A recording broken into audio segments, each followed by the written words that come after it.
Hello hello hello hello. ना सुनत बा काजी? हाँ सुनात बा। कैसे याद आई आज? अरे का बताई हो, काहे तोहर याद ना आई? अरे तू जब से ससुरे गईलू ना हाँ तब से भूलिए गईलू। अरे नहीं हो, ऐसा कौनो बात ना बा। सुना सुनाबा।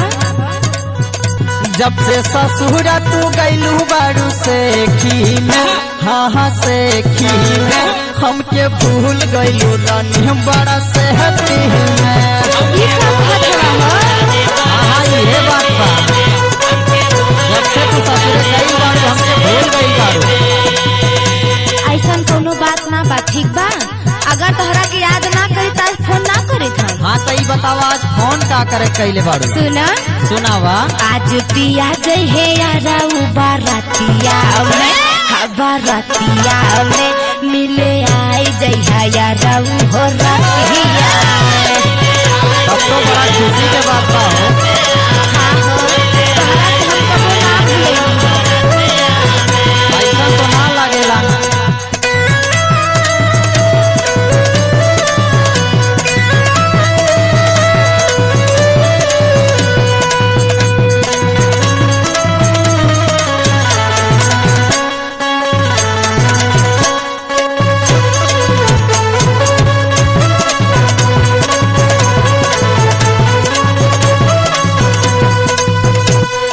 और सुना का बोलो?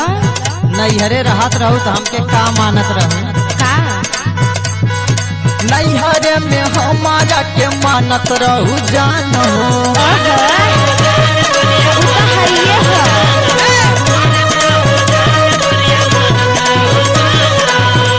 और जब से ससुरे गईलू, हाँ ससुरा में जाई के बघरेलू तू सान हो। अरे ना हो,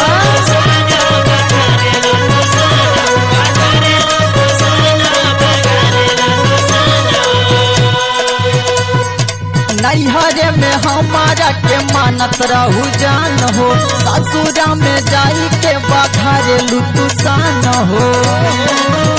और सुना कहत रहू नहीं भूलब हर बेटी में, हाँ बेटी में हमके भूल गईलू रानी बड़ा सहती में। ऐसा कौनो बात ना बा। हाँ, ऐसने बात बा।